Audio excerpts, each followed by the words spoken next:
Thanks very much. And a big thank you to Anne, getting up at 4 o'clock in the morning in Washington, and also to Lisa for a wonderful repeated outlining of just what is happening for people who live in the Pacific. These are people who have experienced the worst of war. I remember once we had a young woman come from Guam and she came to stay at my house overnight. She was doing a national tour. And, you know, we were just having a conversation and she said, but, you know, well, we haven't forgotten the war. And I thought, what war? What's she talking about? She was only young. She was in her 20s. And I felt so stupid, really. But this is the reality of people who've experienced really terrible experiences of war, whether it's World War II or any other war, but it is intergenerational. It had been passed on from her grandparents to her parents to her, and the war was still really very, very much a part of her understanding of the world that she lived in. Yeah.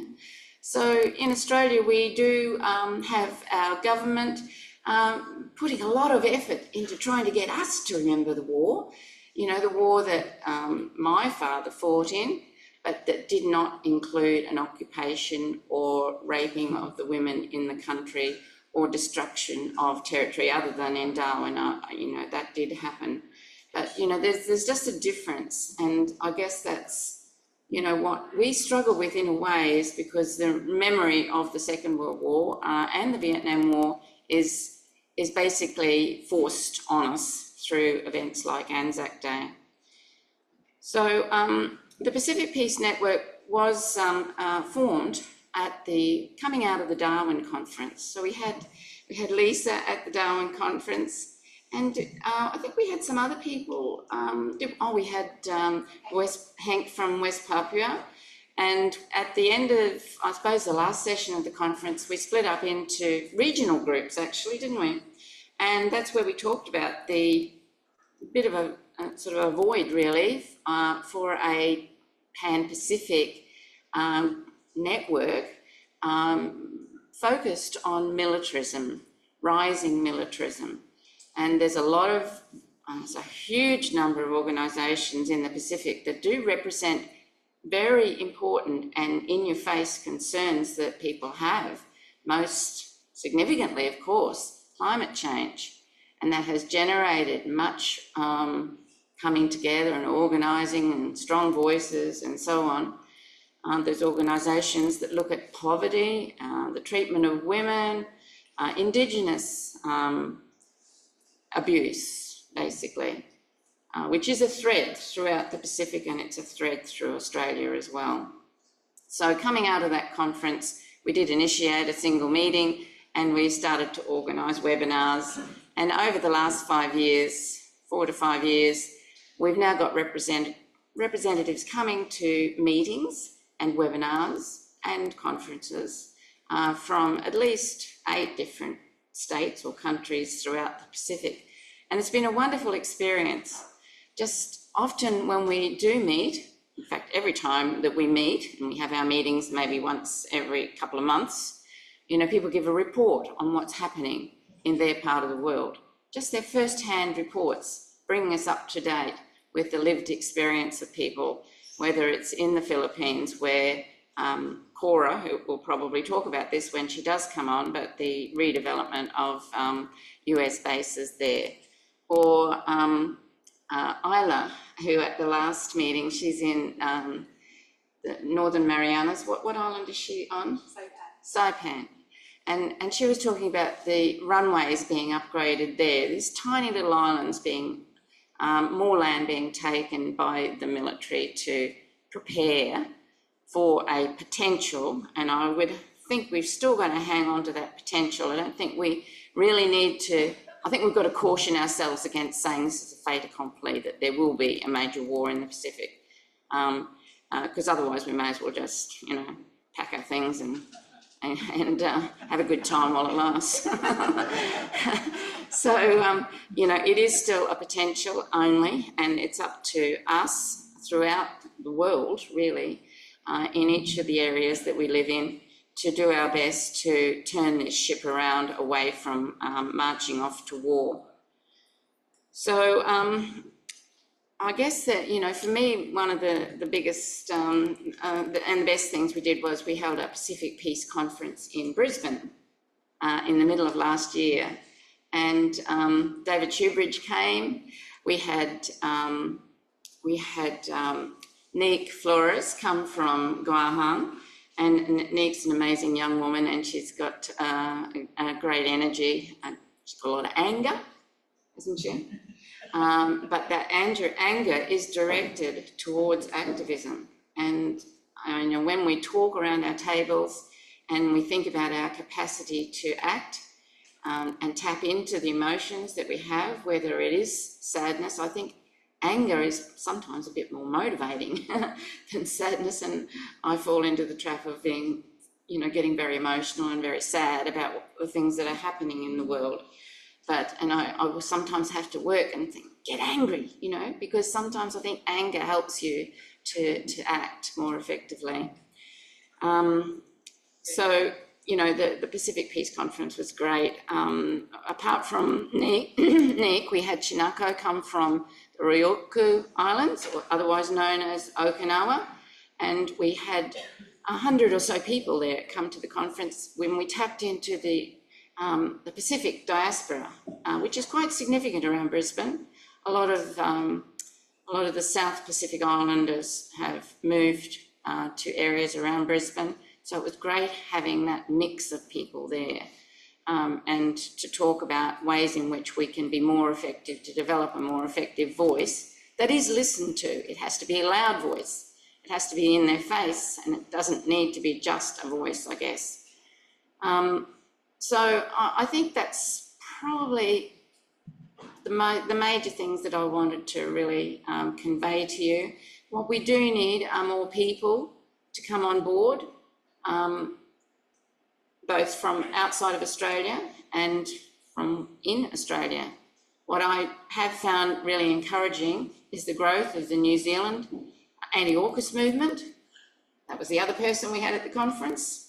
We had a young woman from New Zealand, and I won't be able to remember her name now, but she was also fabulous, angry and fabulous and Indigenous. Yeah, that's an area I think that we have a weakness in Australia, is really being connected to Indigenous voices. And in working in the Pacific Peace Network, it's very clear, that weakness. And we're reminded of it, as we should be, from Indigenous voices across the whole Pacific. So if you've got any questions, have I got much? Got time for questions. Any questions people might like to ask about how you can get on board? Or other ideas that you might have about relationships with Indigenous people here, because I think that's one of the criticisms we get whenever we do have webinars or conferences. Where are your Indigenous people at your conferences and your webinars? And it's a question that I struggle with, because we don't connect significantly and meaningfully enough with our Indigenous members of this country. Yes? My name's Richard Tyselius, and I've had experience in a number of groups, and I think the people associated with mining of uranium, like the anti-nuclear groups, they have a lot of participation by Aboriginal people, because they want to have the mining of uranium stopped on their land. So it's more direct, the connection from country to their way of life and that. Whereas I guess the nuclear bombs And war is a bit more abstract for the struggles of Aboriginal people in Australia, or in Western Australia. But I know that that the anti-uranium people certainly have those relationships with Aboriginal people. Yeah, thanks. Yeah, and you're right. I think that direct connection and relationship. Yes, Eileen? Yeah. Do you think we could actually negotiate better with Indonesia and Malaysia peace? Because I'm sure they all want peace, and this is going to affect them if we have more peace in the region. Well, I think I agree. I think that would be that is a serious void in across the board in Australia. I'm sure many here would agree. Indonesia just last week signed and ratified the treaty to prohibit nuclear weapons, and I know you know that's an incredibly important move that they've taken.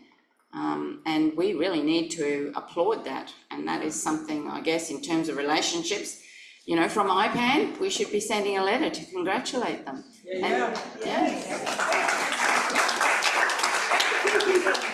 And PPA. Yeah, sure, yeah. Yeah. Just wondering, you know, always follow the money. All of this talk today is, if you boil it back down, it boils back to the dollar. It's US dominance, focusing on their own currency, their rules-based order and all of that. They passed a law in the US, as we saw on this earlier slide, 1.6 billion to have an anti-China projection within the media. That'll end up in the Murdoch Empire, etc. What about IPAN and our organisations? Going and doing a delegation mission to China, telling China, let's do something to counter this, but let's have some money. If we can have half of that, we can put a misinformation campaign about the US, because I see no other alternative than fighting fire with fire. Unfortunately, we'd probably end up in jail. I think that would be foreign. I'll go to jail for that. I'll go to jail for it. We've got time for another question. I would like to know how we could gather all the people interested in this, committed to peace and non-violence, into a group that's big enough collective that would have an impact in Canberra. You know, like, I had this idea of a, not a serious one probably, but, you know, wouldn't it be good to have a web page where everyone was listed who was against AUKUS, so that we had some numbers to present to the Parliament. I think it sounds to me like we've got a lot of groups, a lot of, you know, excellent people wanting peace. How do we make the collective, You're asking the chair of IPAN to give you an idea there. IPAN, since its inception, has grown to 50 fully paid up affiliate organisations, 200 individuals. Many of those organisations are large ones, like large unions. I'm a very proud member of the Queensland Nurses and Midwives Union, who are members, as is the Queensland Teachers Union, as is the Australian Nurses and Midwives Federation. So we have got some real capital behind us, and there's a lot we can do with this capital that we have accumulated over the last 12 years.